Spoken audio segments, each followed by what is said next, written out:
మత్తయి సువార్త 9వ అధ్యాయం 27వ వచనం.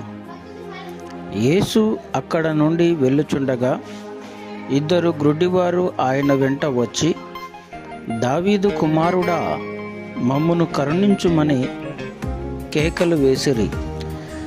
ఆయన ఇంట ప్రవేశించిన తరువాత ఆ గ్రుడ్డివారు ఆయన యొద్దకు వచ్చిరి.